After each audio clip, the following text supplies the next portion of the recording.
মোনাফেকের তো একটা নিয়ম কানুন আছে, আমি তো পুরো ফর্মেটে পড়তেছি না।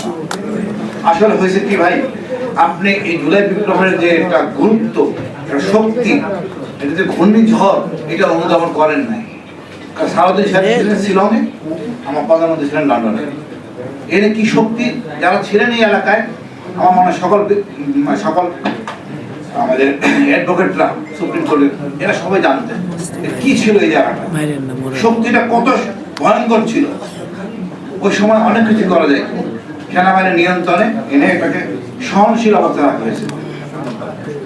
আমি মনে করি সালাউদ্দিন সাহেব, আপনি বিএনপিকে ডুবাবেন না, এই দেশটাকে ডুবাবেন না, আপনি ভারতের কোলে আশ্রয় পাবেন না। হাসিনা এত শক্তি ছিল, কিন্তু লাভ হয় না। ভারতের র থেকে শুরু করে সবকিছু এখানে ছিল। আমাদের ডিজি 5 জন সহ পড়াই গেছে, 2 জন জেনারেল মিসিং, সেনাপতি মিসিং। তা আপনি বুঝতে পারতেছেন এই ঢেউটা কত শক্তিশালী ছিল। আপনার কথায় পুলিশ এখন গুলি করবে না। কদিন আগে দেখছি আইসিতে পুলিশ কাঁদতেছিল, আইন পালন করতে যে আমার কেন মৃত্যুদণ্ড হবে। আসলে সত্য। এখন আর ডিজে ভাই আপনার কথা শুনবে না। আপনি গুমের আইন মানতেছেন না, সমস্যাটা কোথায়? আপনার চরিত্র তো খোলস হয়ে যাচ্ছে, যাতে আপনি গুম করতে চাচ্ছেন, আপনি মিথ্যা বক্তব্য দিচ্ছেন সংসদে, এটা কোনো মতে কাম্য না। আপনি শিলংয়ে কিভাবে ছিলেন আমার জানা দরকার নাই। আপনি কাকে পাঠাতে যাচ্ছেন? ভারতকে।